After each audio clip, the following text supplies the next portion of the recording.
Hello everybody, and welcome back to Space Engine. Now, first off, this is still the copy I was using before. Like, this isn't the Steam version, but I do plan on getting the Steam version real soon. It's just been this month. I've been really busy, and I'm also kind of financially making sure that I'm have enough to do things. Because next month, in July, I plan on doing my balloon flight, the radiation balloon that I'm going to launch through a storm, which I've been planning for about 2 years now, and this year I finally have the ability to do it. Incidentally, I just want to make sure that I have enough money to make sure I can get all the parts needed. Because like the balloon itself is done, like the actual payload, everything there is done, but I need to rent the helium still and activate the tracker. I ordered the actual balloon and the helium filler last week, so it should show up here pretty soon. But yeah, altogether, the helium rental and the tracker will probably cost me around $300, so I want to make sure that I have enough for that. I probably do, but I'm kind of holding off till probably next month, like when I actually have everything ready to go, is when I'll buy the next Space Engine on Steam, because I can actually, do that. So, just patience. I will get to it. I really want to play that. I also want to get Species, which is also on Steam at some point, so that'll be fun. What? Oh, we're in a random. Are we in a random galaxy? No, this is the Milky Way. All right. Yeah, it's gonna be exciting. I'm looking forward to that. Like it's been 2 years, and I finally this month have been able to do it. Actually, that reminds me. I have the radiation data logger in my dresser. It's currently just running down, and it clicks. I have it like covered in clothing, and I haven't heard it for a while.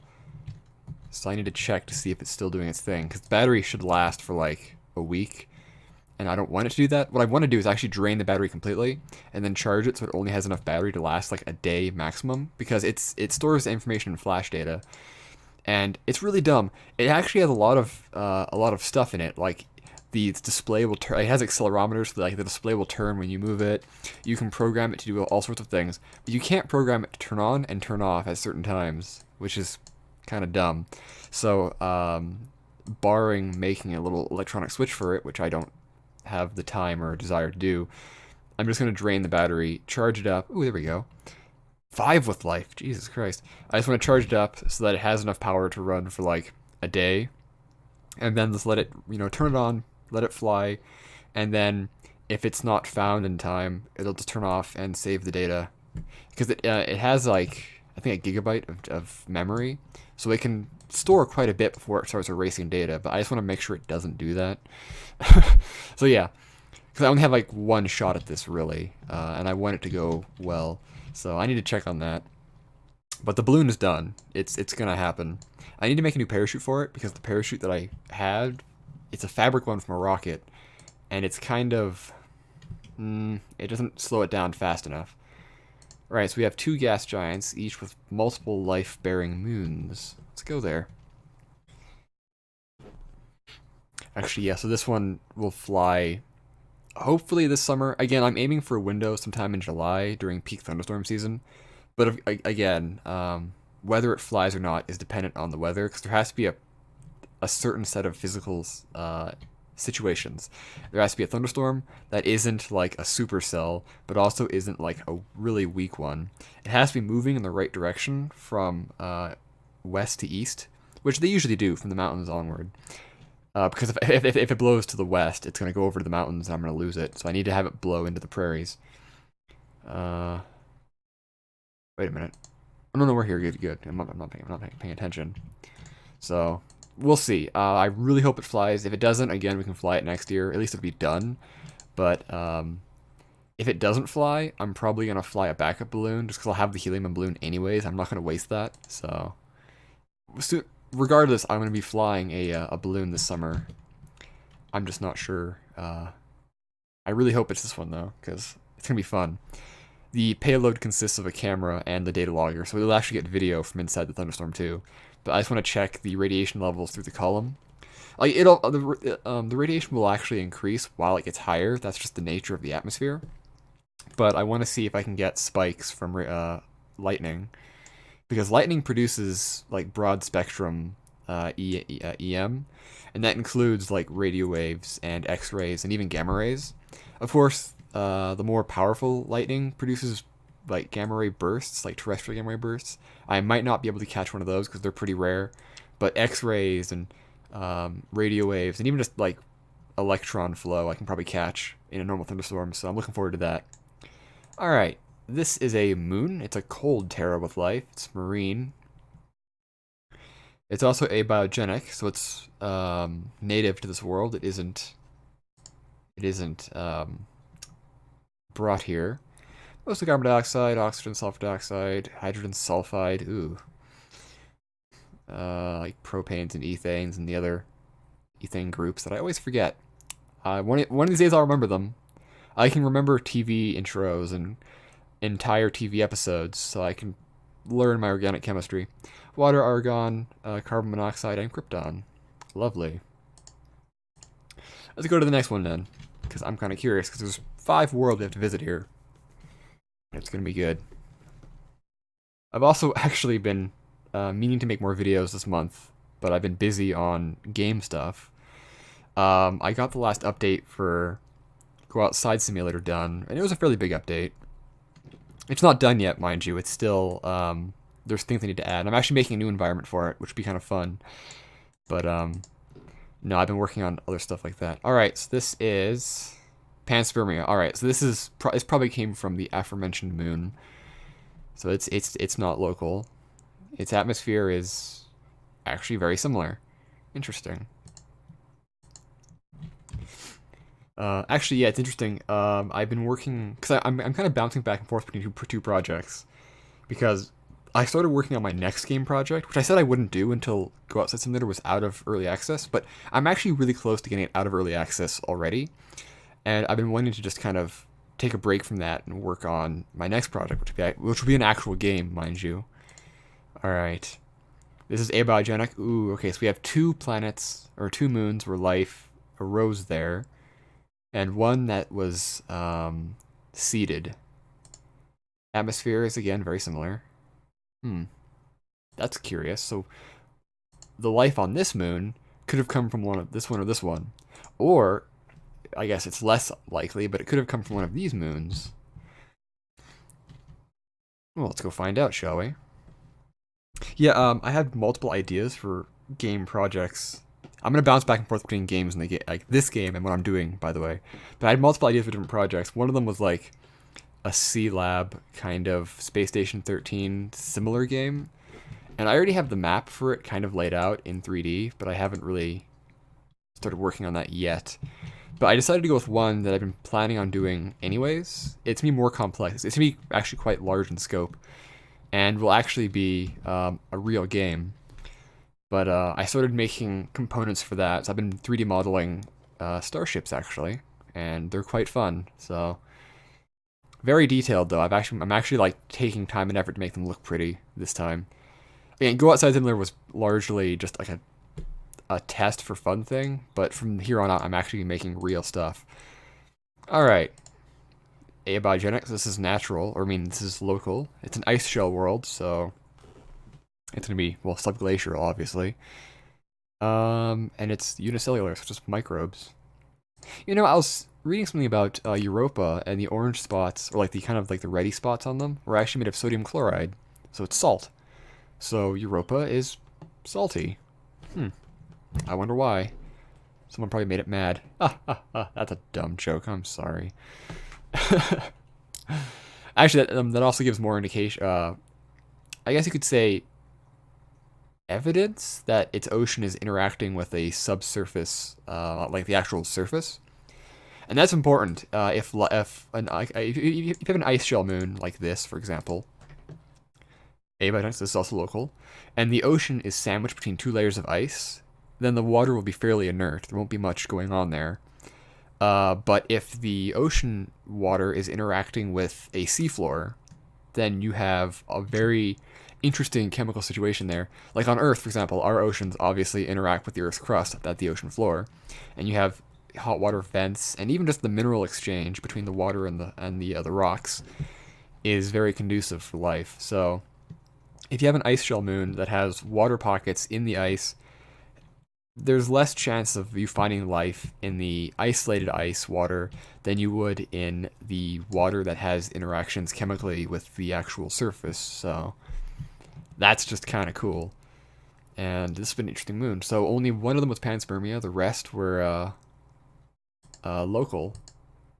That's just very interesting. Let's go to the scorched desert because I'm in the mood for something bright and hot. Flump. My. Whoop. Whoa. Yeah, I'm kind of trying to keep. Well, actually, my Twitter, I post updates on my game all the time. In fact, if you can follow my Twitter, I've been posting updates on the ship models I've been making. They're based on real world concepts. Currently, I have a antimatter beam core ship that I designed, and I'm working on a photon drive right now. And I've been posting updates on Twitter because it's just fun. It helps keep me motivated when I post stuff. But I'm not going to give too much away about the project, but it's gonna be fun. It's gonna be like an exploration kind of thing. It'll actually have things to do. It'll actually be a game. It won't just be like, well, it'll be a mixture of sandbox, make your own fun, but also things to do. And it will have a gimmick to it because all my games have gimmicks, but I'm not gonna give that away right just yet. It'll make the game better, I promise. Well, it might. It depends on where you fall on the topic. But I will say one thing. I don't know if anyone currently watching remembers. Ah, you might have. A few years ago, a number of years ago actually, I made a video of a game that I was working on. I made a demo of a space game I called Cosmic Ocean. And it was really, really basic. It was like a little ship and you could fly around the solar system and literally do nothing. It was just that. And I was going to work on that. But really shortly after I got into it, I realized I had no idea what I was doing. And it just wasn't going to work out. So I decided to abandon the project, and it's completely gone. Actually, I don't even have the files anymore. It's just gone. But this project that I'm currently working on, the New Space one, is actually going to be not a remake, but it's going to be a revival of that project. Like it's going to be the same name, and it's going to be the same type of game. It's just going to be a lot better because I actually know what I'm doing now. So anybody who remembers that, I took the video down a long time ago. I tend to go through and clean out old videos that I don't like or aren't doing well. So, which I guess is good for my digital footprint, but it's terrible for trying to like maintain consistency because there's a lot of old videos that I uploaded that I've deleted that I've long since deleted that no longer exist. There's a bunch of music videos I made where it was just like music. Years ago when I was in high school, actually junior high school, I would do prank call videos using soundboards, and I had a few of those, and they were terrible. But so like my channel as it is now is actually like the fourth incarnation. Like I haven't deleted the channel itself or remade it. It's the exact same channel I've had since I was like 14. But actually, how is it? It's like 9 years old now. It's quite old. But I tend to back in the day I would put videos on it, and then want to redo something else, so I delete everything and then start fresh. I did it like 3 times. So if you go back all the way to the very first video on my channel, which is a joke I made in Orbiter, that was kind of the beginning of this current era of video game humor joke videos. Like, yeah. In fact, the second video I uploaded was a Left 4 Dead video where I was using the K-On! Anime player mod, and the video itself was a joke. So it was like scariest moments in Left 4 Dead, but then it's just like yakety sax playing. Where you have a bunch of anime girls from K-On! Running around killing zombies, and a lot of people got mad at me for that. Like if you look at the like to dislike ratio, it's actually like most people didn't like it and they didn't get the joke. And personally, that makes me laugh, so I keep the video up just because it's really, really funny. Because I don't know, I'm a bad person at heart. I don't know, but it made me. It was really funny to see like, thousands of views of people who like the bait and switch actually worked. So I appreciate that. Looking back on it now, people would probably be like, "Yeah, okay, they get the jokes. That's just kind of what I do." My videos are rarely serious. They are sometimes, but rarely. But that was fun. I did some Minecraft videos where I built big spaceships, and people got mad at me for that too because I called the video Spacecraft. I thought I was being clever, and people thought it was a mod highlight spotlight, but it wasn't. It was just me showing off ship models. I've long deleted that one too because a lot of the music I used was from Space Bus Primato and yeah, anime film studios. They do not like when you use their music without permission. Like they really don't. So if they find you, they come after you. So I went through. I deleted every video I had that used like music from Attack on Titan and Battleship Yamato. I have one. I have like one of my Gmod videos still has Kill la Kill music in it, but I'm kind of leaving it because they haven't found me yet. It's like I'm sure Trigger's cool with it, so I had to kind of leave it. But yeah, so there's actually a lot of videos out there that I don't that don't exist anymore. They were kind of like the growing pains of my channel. And my channel still kind of sucks, but whatever. It's still it's what it is. What it is. I'm probably gonna delete that video where I was playing with that like week old Jello. Because originally I was gonna do a series where I would like take like really questionable food and low quality food and do like postmortems on it. But I just haven't gotten around to it, and I just like have no motivation to do it. And it's like, well, I still might, but that was kind of a failed project in and of itself. Would have been humorous, but failed. When one of my platies died, because I have platies now, and one of them, who was deformed, died. I did a bit of a necropsy on him to check to make sure he didn't have tuberculosis, because, or I was looking for internal parasites. That's what it was. And doing a physical check to make sure he didn't have tuberculosis. And I recorded that, but he was a very tiny fish, and the video wasn't very long. And it felt kind of morbid doing a dissection on a pet, so I didn't actually upload that video. I just deleted the footage. I do want to do dissection videos, but I'll get like actual specimens. Like it was respectful and all that. I even made the comment where it's like if you're doing a dissection of any creature, even if it's a household fish or whatever it is, yet you just respect them because it used to be a living creature.